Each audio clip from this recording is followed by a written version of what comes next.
Nichols was my intellectual father, which is a strange thing to say, especially talking about the naturalness of the family. What does that mean? I think it can mean that in two ways.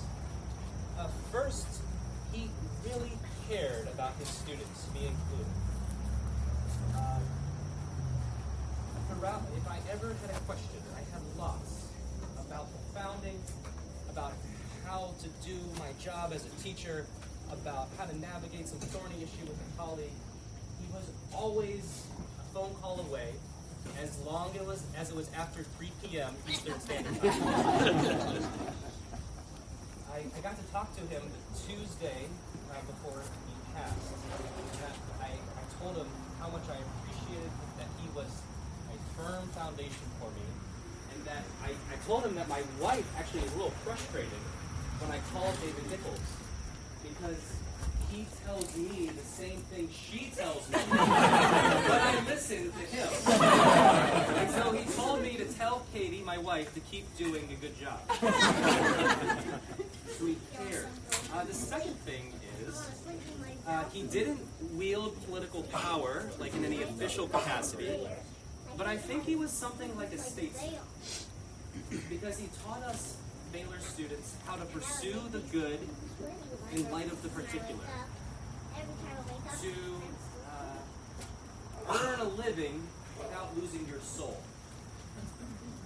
So when I was first drafting my prospectus for my dissertation, I had this grand idea about writing on Locke's thoughts on education and Rousseau, comparing and contrasting.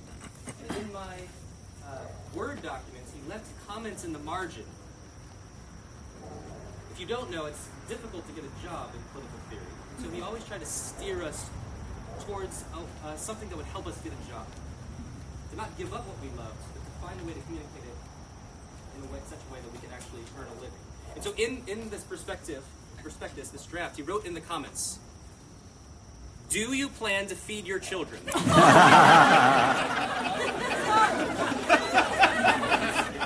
Do you know how much shoes cost? Oh, I see Katie must have come into a lot of money recently. Katie, my wife, who was a starving artist and a ballerina. And so he helped me reposition myself to still write on serious issues, fundamental questions, but in a way that enabled me to prosper practically in life. And I think that's not a bad definition of a statesman. Someone who pursues the good in light of the particular. So, to David Nichols, who always cared for his students and taught us to do that.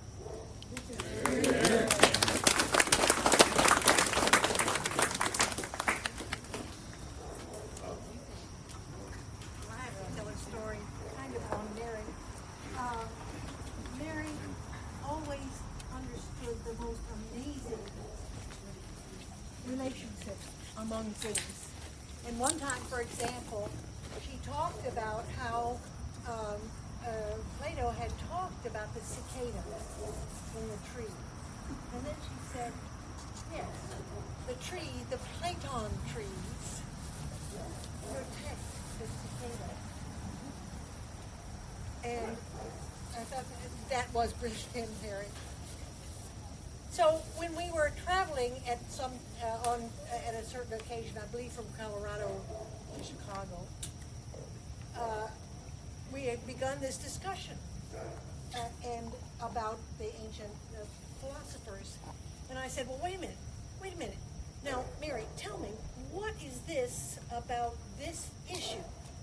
And she said, I'll have to ask David. I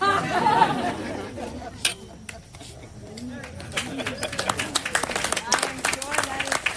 I have to ask David about so many things.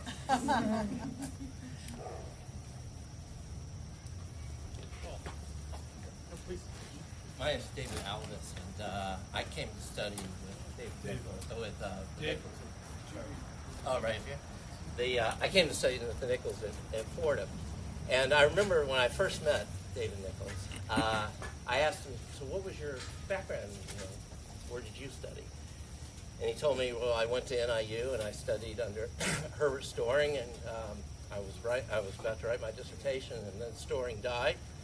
And so I came to the University of Virginia to write under James Caesar, and I kept hoping he was going to die. And I knew immediately I liked this man. And so the thing, though, eventually he became my dissertation mentor. And the thing that I always admired about him is that so many academics, right, hide either their ill judgments or their lack of convictions behind the complexity of their writing. David always wrote with an amazing clarity, right? Everything was precisely to the point, right? The Myth of the Modern Presidency was this beautifully direct book that understood the constitutional issues and could critique, right, practices in a very, very precise way. And I always admire David's convictions and that clarity. And that was always kind of the source of his humor as well. So I remember one time we were in a class, and there was a student, she had joined the class later in the semester, and David was giving a talk on the Reagan presidency. And the student was fighting David every step of the way, right, about his view of the Reagan presidency, talking about just how horrible these times were, right? And David was fighting her every step of the way. And then I remember after class, right, me and the other of the graduate students, we were all going out towards dinner, and one of the graduate students said, right, why couldn't that other student have been more open-minded? And I remember David saying, I certainly wasn't going to be. But David's level of conviction also, too, made him incredibly heroic. I couldn't imagine someone defending the impeachment of Bill Clinton at the APSA, right? But David Nichols, right, boldly, right, debated this in front of the APSA. He was, to me, right, I've always thought in my work, right, what would David Nichols say? How would he frame this? How would he understand it? Because without that kind of clarity, it's hard to really grapple with the deep constitutional issues that he faced. So here today.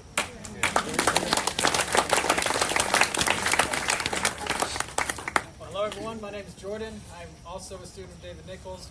I have to admit, Joe kind of stole my bit about the intellectual father. I would say, often when I would call David, it felt like I was calling my dad to update him what's going on, how's the family, how are things going. Because in many ways he was a very fatherly figure coming to Baylor.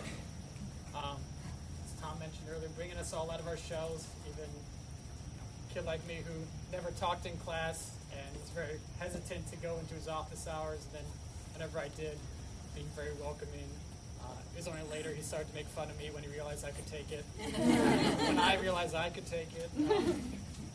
But yeah, as was mentioned earlier, a lot of us were working on a book of essays in honor of David.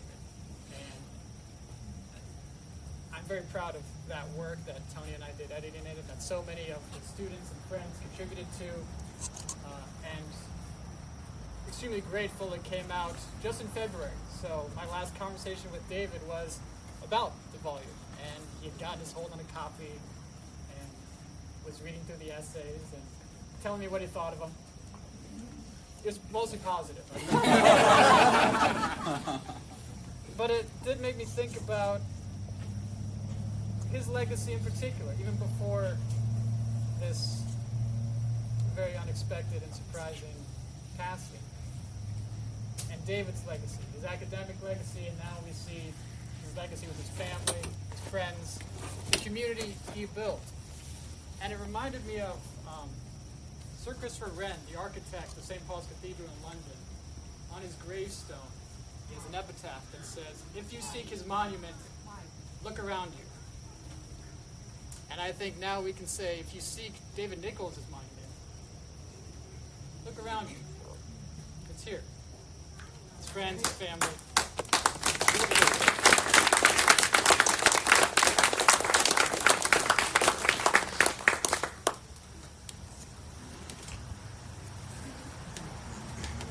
Debbie, are you going to stop? I just have two quick anecdotes. just a really sweet story about him being very dad-like towards me, which I'll tell that second.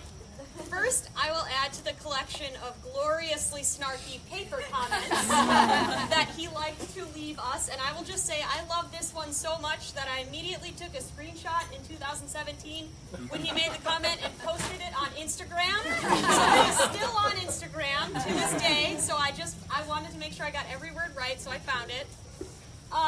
So to give you some context, I was working on my dissertation with Dr. Nichols, and he gave me some advice that in order to finish my dissertation, I had to be less of a perfectionist about chapter drafts that I sent him.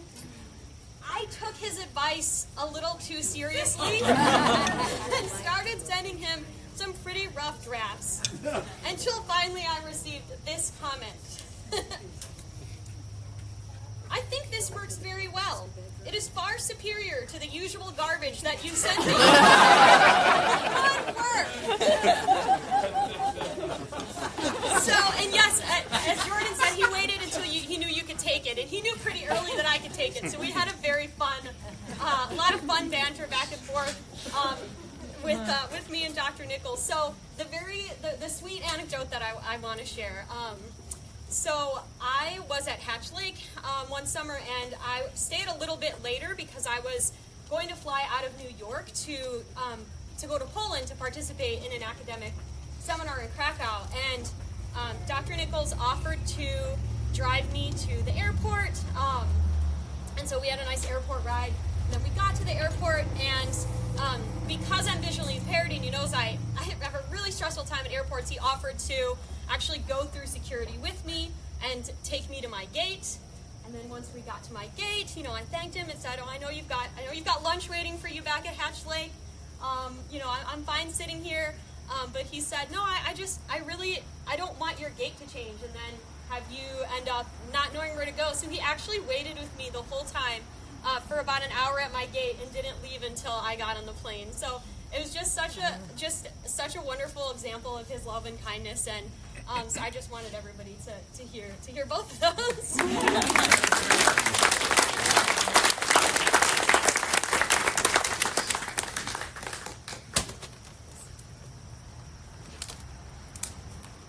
I was actually not a formal student of David Nichols. My name is Emily. And when I graduated from college, figuring out what I was going to do next, I said to one of my friends, I didn't want to leave. I didn't want to leave undergrad, right, where you get to think and read. And they said, "Don't stress. You're marrying Adam Carrington. You'll have a life of this." And I didn't know what that meant, but I knew what that meant. And but I was luckier than I even knew. When I got, then fast forward 16, 17 years, I was telling a friend that I would be here this weekend, and they said, "That's so sweet of you to support your husband." And I immediately paused because that's not why I'm here. I am here because everything he said and taught about friendship and liberty and order was true and applied, not just in the academy, but in real life. And that my life, I told Adam shortly after he passed, that his relationship and his connection as a student is something that I knew was special to him. But my indebtedness and my life and the way we live our life as a family is because of what David and Mary did for us. Thank you.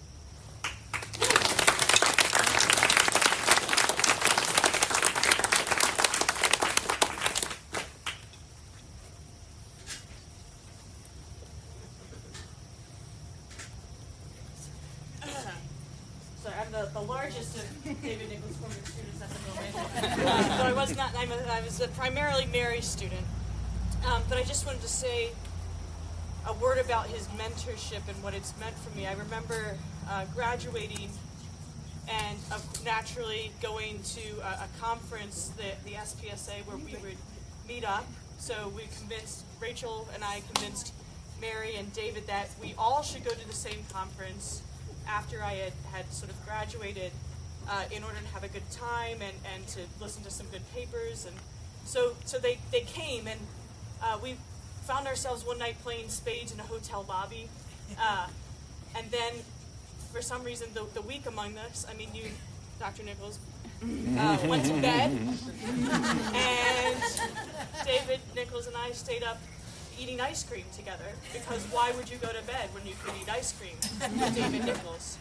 And it was just before I got offered a position at my current school at Belmont Abbey to return to my alma mater and to teach. And I was a little hesitant about this job prospect because, well, maybe you shouldn't just be a wuss and go back to where you come from. And he sort of said, as gently as possible, well, it might be good for you. And, you know, if Mary can find a spouse a little later in life, certainly you can. So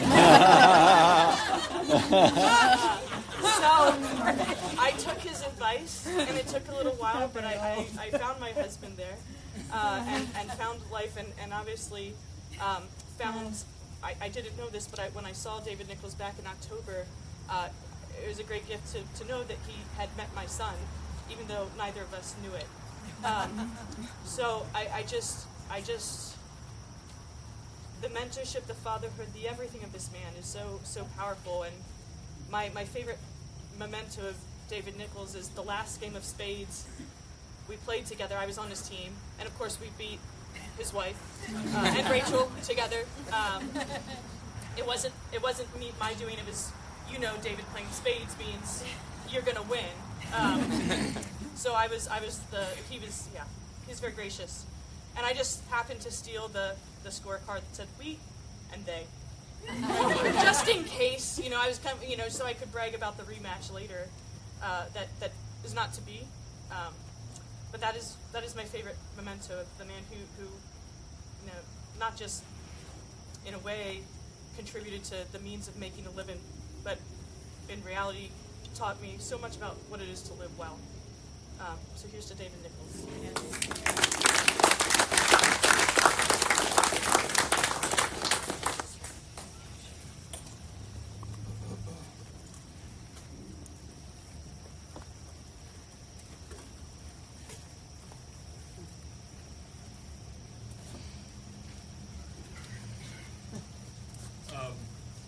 Hi, I'm Chris.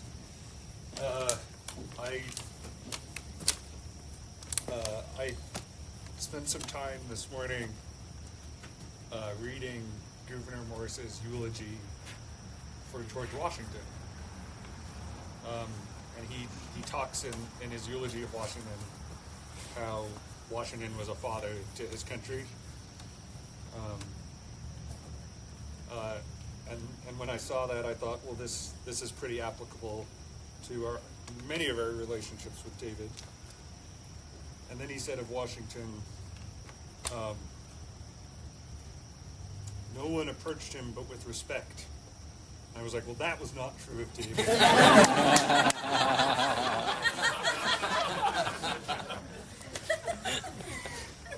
But I remember, I think it was like my first week or two here, and I was terrified. And I came in for the 11 p.m. seminar with David, and kind of wandered into the office. And he comes out of his office and he's like, "Oh no, not you!"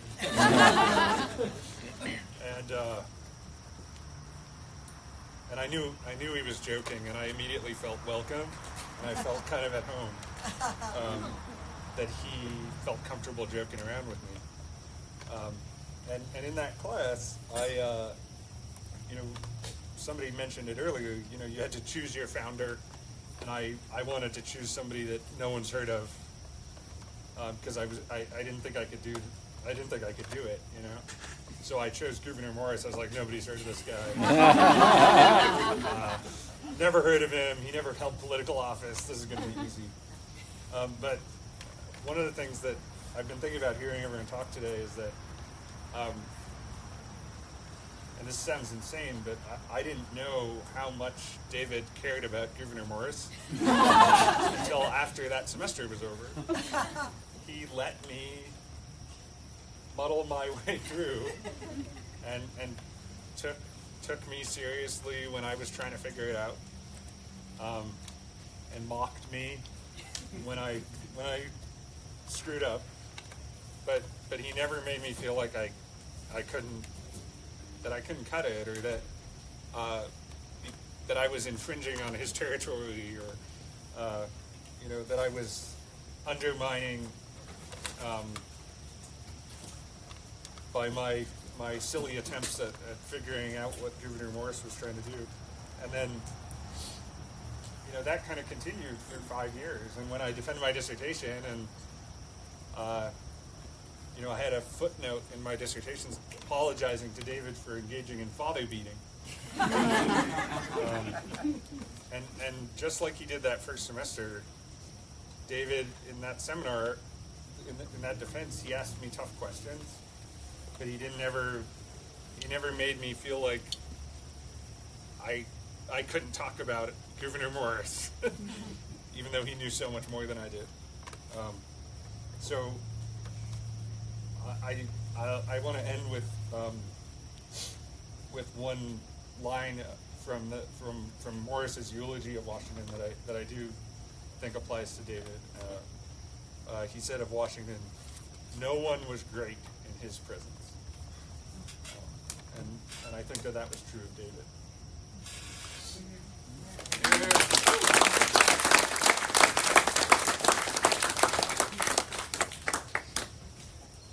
So I'm Ben. I guess I'm the last dissertation, which David Nichols was already retired, which of course, if you know, he could use very well as a cudgel, that whenever I was very slow on things, that, I'm doing this for free, and there's nothing obligating me to do this. But like Debbie, I have kind of two anecdotes, and kind of appropriate for being the last of the line.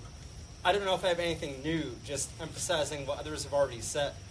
But so last weekend, I was in Ashland, Ohio, where Joe and Adam had invited me out for a conference, which was itself kind of a testament to the legacy of David Nichols.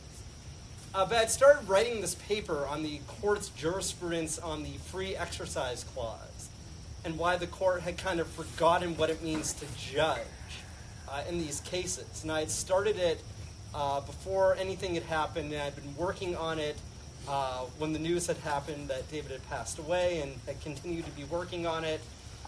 It was in that time, at the very end, when I'm doing, as you do, and you're sprucing up the literature review.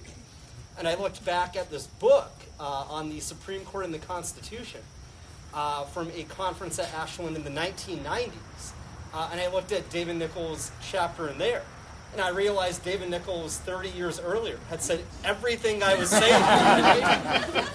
And so, as one does as a student, you just take the teaching and apply it. But the other thing that really sticks with me, I think David Nichols asked me the single hardest question anyone in academia has ever asked me. So I did teaching political science with him, TPS, where you did a semester-long apprenticeship. And so I would go to his class and sometimes teach, or sometimes watch him teach, and we'd discuss it afterwards. And I was very used to what you would do with all of our professors here. You would have these incredibly profound, incredibly deep conversations. What was probably late in the semester, like April, I was doing like I probably do, where I can put the blinders on and I'm very focused on work and I forget everything else. And so we go back to David Nichols' office to sort of dissect the classes we've been doing. And the very first question he asked me is just, how's life? And that took me back. I was never been asked something like that. But it was a really important lesson, and I think of that moment more than any other moment in grad school, when I'm meeting with students or just I get caught up in work, that I think what he was trying to gently remind me is that there's more than just class, papers, reading, but that we are human beings with souls, and we can't forget to take care of just the day-to-day important things. And that's the lesson I really try to keep with me, of not forgetting that I'm living a life, and that I need to pay attention to that first. And I'll always remember that moment, I think, more than anything else I learned from him. So to David Nichols for all he's taught us.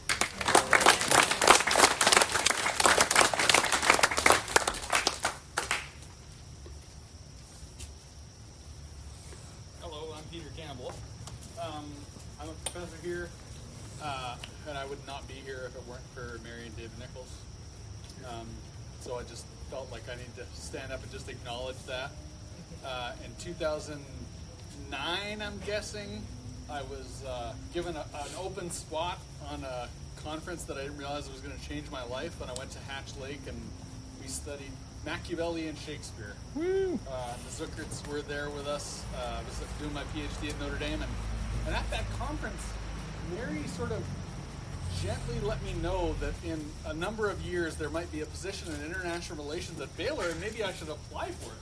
I was like, okay. I was maybe 2 years into my doctoral dissertation. It took me 7 years to finish it. And sure enough, as I was defending my dissertation, I got an email from Mary Nichols saying, "Did you know there's an international relations position opening up at Baylor? We'd like you to apply for it." And the funny thing was that I was just about to defend my dissertation, and my wife said to me, "I will move anywhere but Texas."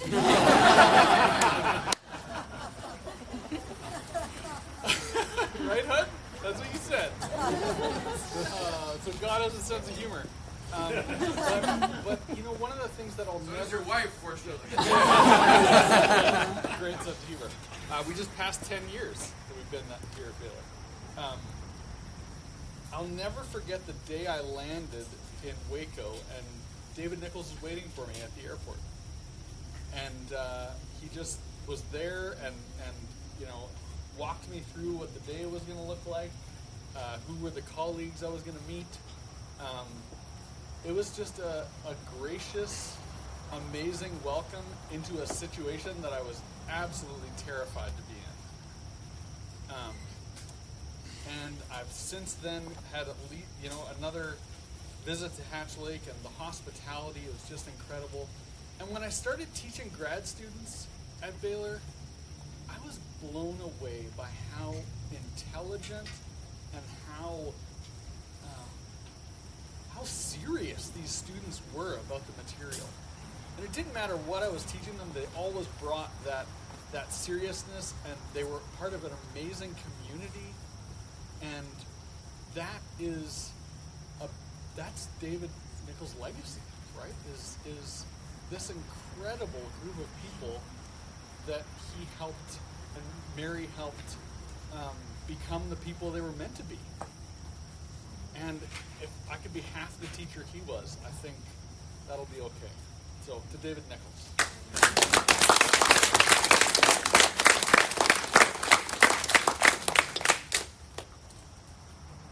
My name's Flag. I just wanted to say something about Hatch Lake David Nichols. My favorite David Nichols. Dan Burns asked me a question earlier about how do the Nichols do this, like create all this. I didn't have a particularly good answer, but then I was thinking about David and his sort of quiet selflessness at Hatch Lake. Think about David's average day at Hatch Lake. There's some brush clearing, there's some fixing of kayaks, there's usually painting, there's usually, driving, my son on the lawnmower, there's mowing the grass for the softball game, there's organizing, dancing, there's cooking 47 burgers, making sure, the food is out, cleaning the dishes, and all of it done without almost noticing that he's this frenzy of activity and just making all of the community possible, not to mention airport trips and grocery shopping and just constant activity with the purpose of making things fun and beautiful for other people. And so that, just to David's quiet selflessness.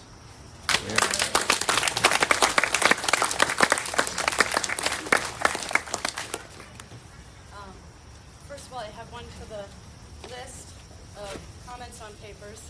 My favorite ever is a simple one. It was, good idea, terrible sentence. All right, my toast is twofold. First of all, to the Nichols family who I've told many people, they're the kindest people I've ever known.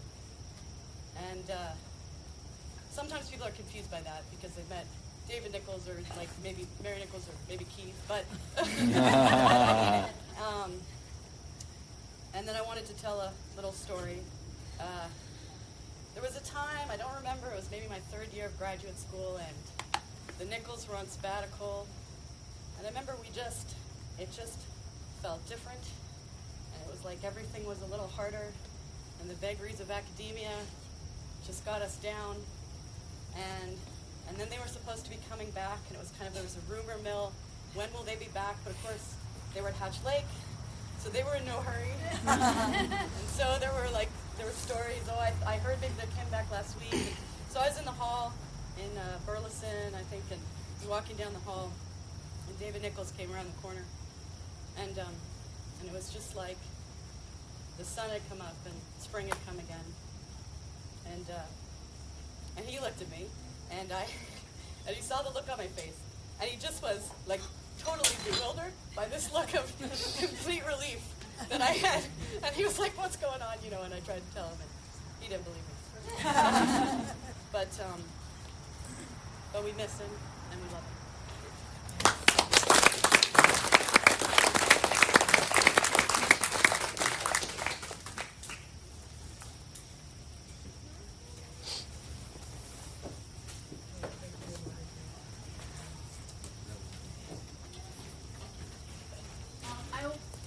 My name is Elizabeth Lund. I was lucky enough to be taught by Dr. David Nichols. And I would say when asked my favorite memories of Dr. David Nichols, it would be the time when I was able to be the subject, as Dr. Burns said, his old style of humor. Teasing me for making too many scrambled eggs late at night one time at Hatch Lake for graduate students, or teasing me from move I made during spades, or teasing me for being here too late at the end of a St. Patrick's Day celebration, and for all of that. What's that? Oh, for dancing in Puerto Rico, you heard rumors of. All of this I'm grateful for his teasing.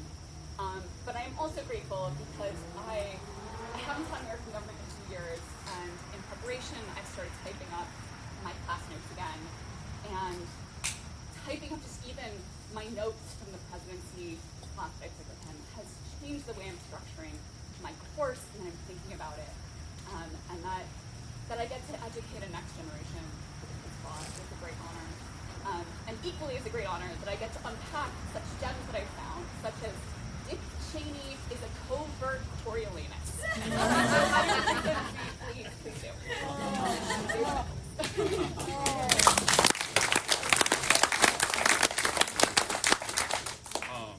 I'm Elizabeth's husband, Jason, and I'm David Nichols' worst student, I'm sorry to say.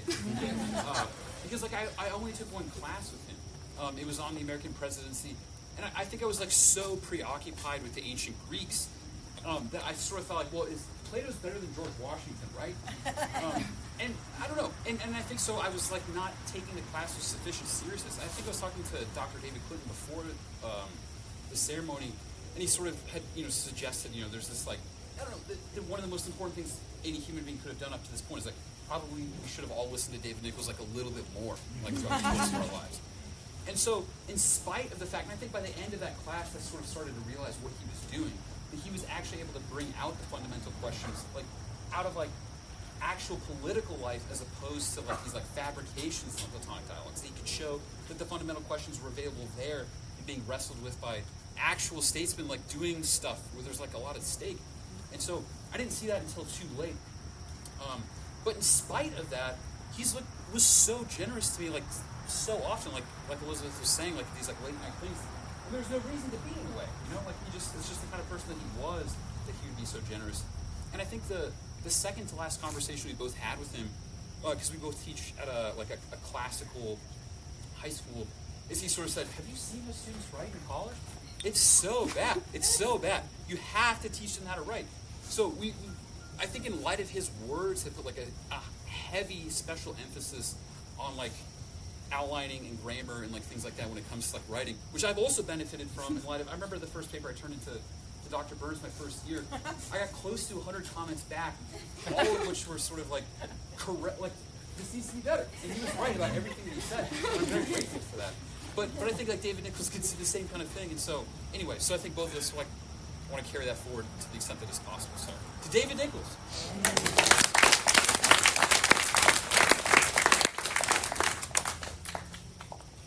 Hi, I'm Rachel Comm, and I have the good fortune of being a student of the Nicholses and Dr. Clinton and Dr. Burns.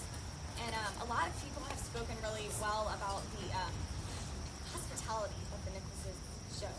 And that stands out from the moment you step on campus as a graduate student, the visiting weekend. The Nicholses would have all of us at their home for dinner and discussions. And so I moved to Waco, and as I started becoming a part of this community, this really stood out to me, that the Nicholses and the Burnses would have us over to watch basketball games or for even non-academic related things. And so one year, my roommate Christine and I decided we wanted to learn how to host a dinner party. So we decided we wanted to start learning how to cook and make cocktails and host a dinner party, and we were going to invite not only our fellow graduate students, but our professors. And this did not sound strange to us. But when I told other friends outside of the department about this, they're like, you invited your professors into your house? You know, we lived in a little shack. I mean, it was very, very modest. And so, and they came, and they stayed. And so that really just demonstrated to me the humility that both the Nicholses exhibited in because they understood that was part of teaching, was to enter into the lives of their students and model for them by allowing them to practice themselves how to live well and how to exercise the kind of liberality and generosity that they modeled so well. So I will be forever grateful to the Nicholses for so many things, but for their humility in allowing us to flourish and to try to model the virtues that they model. I will be forever grateful. So, to David Nichols.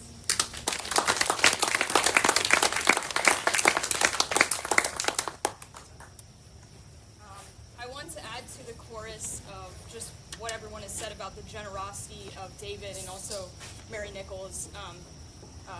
And, you know, people have said a lot of things that there's a lot of things that have been said before that I've been very grateful for. Them opening up their home to us, playing spades games, organizing the Hatch Lake conferences, to say nothing of so much they've given us as teachers. But I have there's one particular moment in my life that I'm very grateful for David Nichols for, and that was my first year teaching. I was an extremely nervous teacher my first year. It was rough. It was really rough. And David Nichols actually was the one who really got me through this. I called him, it was probably like once a week, just asking like, okay, so what do I do at this class? And he had some good advice, like, 3 points, keep it focused. But one thing I particularly needed was confidence, and I think other people have kind of talked about how David Nichols had this way of instilling confidence. And so I talked to him about this, how do I fake it since I don't have it? And I said, well, do you think maybe I should go for a run or something before I teach so I'll be all amped up? And he said, well, maybe you should take a shot or something. So here's to David Nichols, and I probably wouldn't still be teaching if he had helped me get through that year.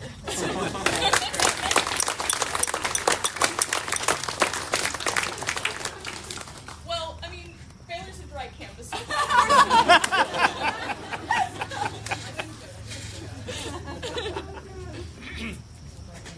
My name is Jerome Foss. This is going to sound like I'm plagiarizing Chris Bissix, but I was reading eulogy of George Washington by John Carroll, actually.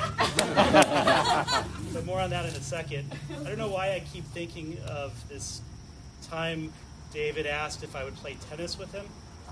don't know if anyone played tennis with him before, but he came and he stood by the net and he just kind of put his racket on his right side of his body, and I hit the ball over him. And he didn't like that. So he asked if I would hit it to him, so I hit it to his left, and he didn't like that either.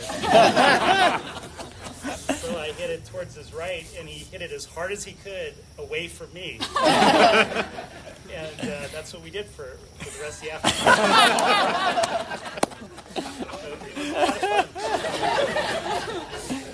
When I graduated from college at the University of Dallas, I wanted to go to graduate school, but I didn't really have a good mentor in my undergraduate days. I'm sure I would if I were there now, but I didn't then. But somebody, nobody really gave me good advice. So I was getting married anyway, so I just took some time off. I worked, and I'm glad I did that, because had I insisted on going to graduate school right away, there would not have been a PhD program yet at Baylor. Mary and David weren't even here yet. So I'm glad I waited those 2 years. But even then, I didn't really know much about it because it was brand new. And luckily, one of my undergraduate professors mentioned that something was starting at Baylor and I should check it out. And so I did. And luckily, I lived not too far away. I lived in Dallas, so I came down and saw it firsthand and really liked it. And wasn't sure I'd get in, and I did, so that was good. I came back and looked at it again, and that was good. And I had all these great classes and all these great professors and all these great friends and all these great conversations and all the things that everyone has been talking about. And right away I knew I was in the right place, that I was among friends and that I was home. So John Carroll, when I took David's class in the founding, I picked Daniel Carroll as my framer to study. And he asked me one day, we had class here at the house actually, out of nowhere, he asked me what Daniel Carroll thought of Madison's vices of the American Republic. Didn't know how I would know the answer to that question. I guess there's a footnote somewhere that Madison gave him a copy of it, but I had no idea what the answer was. But I really did learn a lot about Daniel Carroll, and I've been interested in the Carrolls ever since.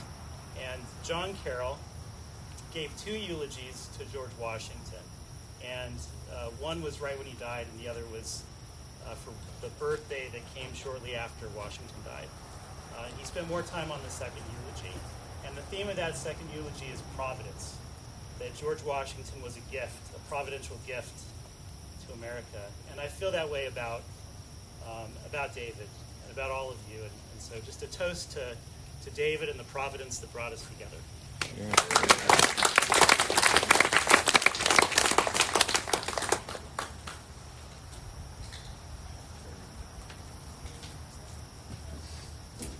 Hi, I'm Dave Bridge. Like Peter Campbell, I wouldn't be here if it weren't for David Nichols.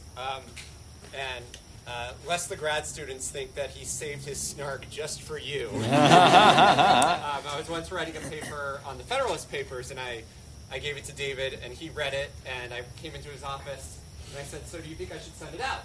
He said, "Absolutely. Bad scholarship gets published all the time."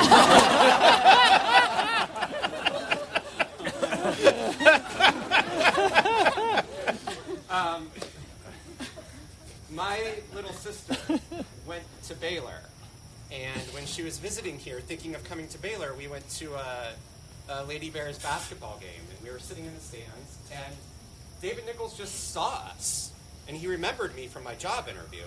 This is before I started working, and my sister was looking at Baylor. And he said, "Come with us."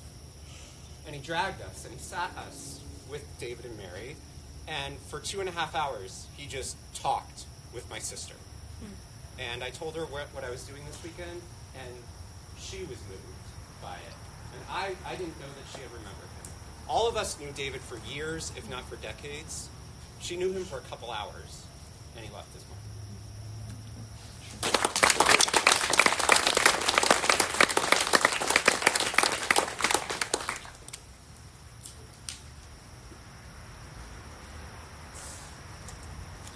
My name is Corey Harris. I was a student of Dr. Nichols. Corey, Yes. speak up. Okay.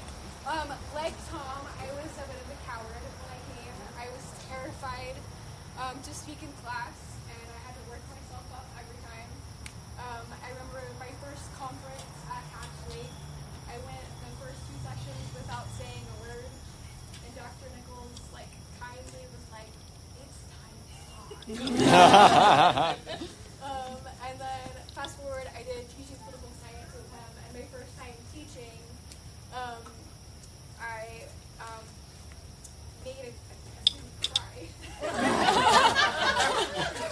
because I told him it wasn't about their feelings. And afterwards, I was kind of terrified of what he was going to say, and he was like, "Well, that was a start." And then at the same time, I was taking a class in the communications department that same semester with people with much different political ideas than myself. And I was pretty frustrated with the course. And I was ranting to him about it one day. He was like, "Have you made anyone cry lately?" He just had a way of helping me not take myself too seriously. But then also being very serious at the moments when I needed us to be. When I was in grad school, I had a number of different family tragedies happen. And, he was just always a place of compassion and kindness when I really needed it. So very grateful, very blessed to have him. I'm still a little on the cowardly side, but I'm growing thanks to David Nichols. To David Nichols.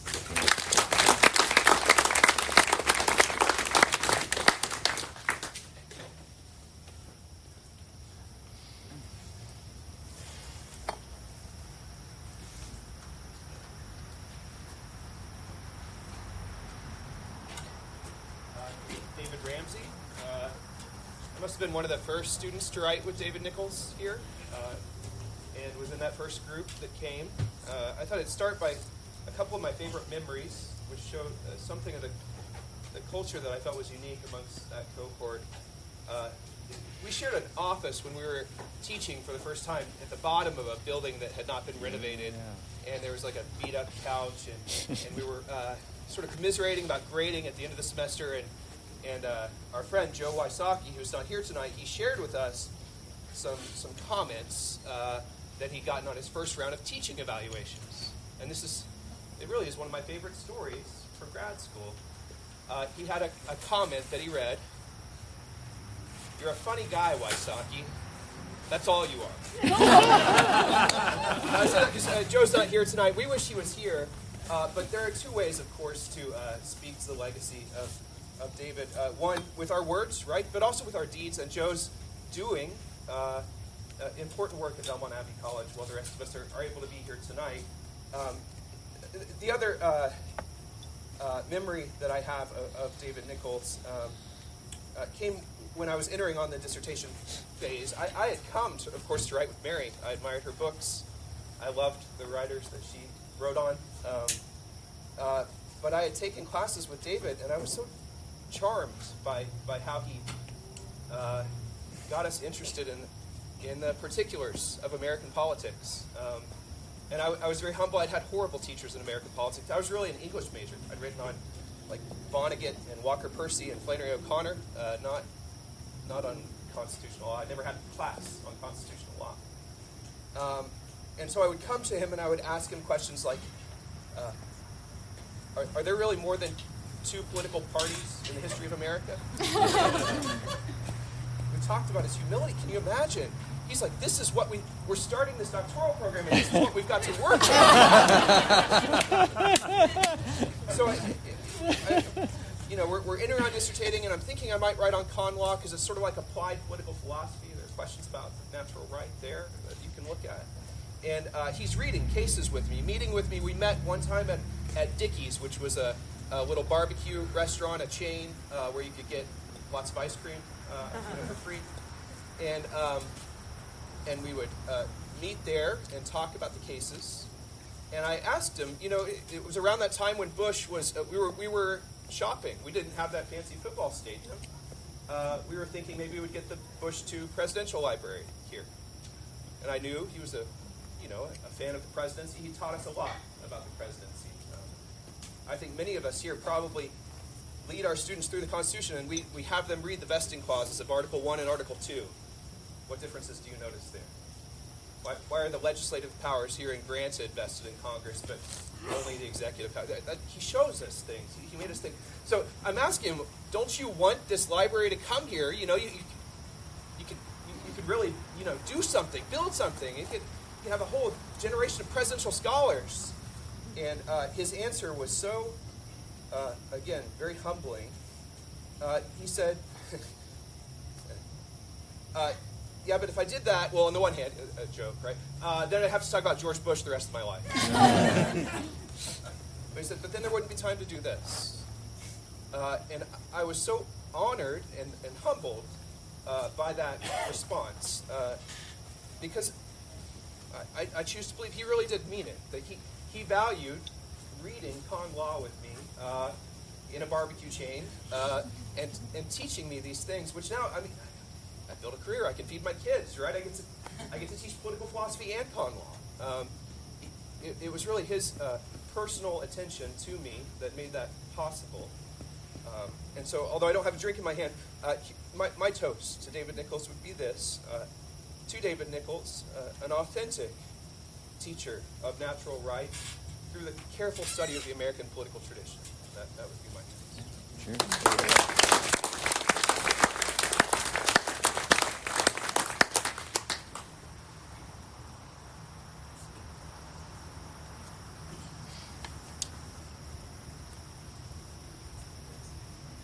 There will also be music tonight if someone starts the fire.